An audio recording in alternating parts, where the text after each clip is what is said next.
ML Sports Take brought to you by Rosie's Corner and Jammin' Beats. Red Autry, now the head coach of the Syracuse men's basketball team. And while a lot of people are in an uproar about how Syracuse handled it, the statement, the word retirement wasn't really used. Did Jim Boeheim get forced out? All the guessing, all the speculation.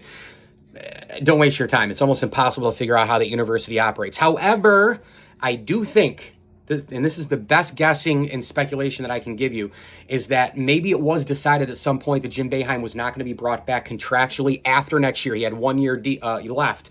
And then at that point, maybe it was a mutual agreement. We don't know. But then you promote Red Autry right away. Listen, he was always the guy number one. That's important to remember. He was always the guy. He had a step ahead of Griffin, a couple steps ahead of Griffin, and one step, maybe two ahead of Jerry McNamara. He was always the guy. But here's the thing, folks. You can't really waste a lot of time. I know that there are a lot of people who want an extensive search for head coach, and maybe I do to a degree as well. Maybe I'd like to talk to Matt Langle, but he's in the NCAA tournament with Colgate now. Maybe I'd like to interview a John Calipari for fun. I'd like to interview Jay Wright, see if I can pull him out of retirement. I'd like to see if Rick Pitino would like to come and head coach the Syracuse basketball team where he was Jim Boeheim's first assistant. Sure, I'd love an extensive search. Maybe deep dive into some other conferences. Maybe you try to go to Olean and interview Mark Schmidt. Actually, never mind that. Don't take him.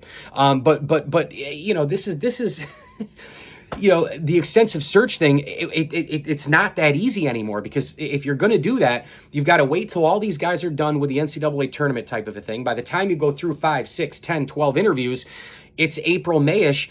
You had to promote Red Autry right away because some of the players on the SU roster are Red Autry's recruits, and we don't know who's coming back in the first place with transfer portal, NIL, etc. So maybe there was that thought as well. Hey, we want Red Autry as a new head coach no matter what. Let's just move him into the position now. He goes right into the office and he starts grinding this morning on the future of Syracuse men's basketball. Think about that before you start going crazy on social media. ML Sports Take brought to you by Burn Dairy, Stanley Law Offices, and Stumble and Monkey Brewing Company.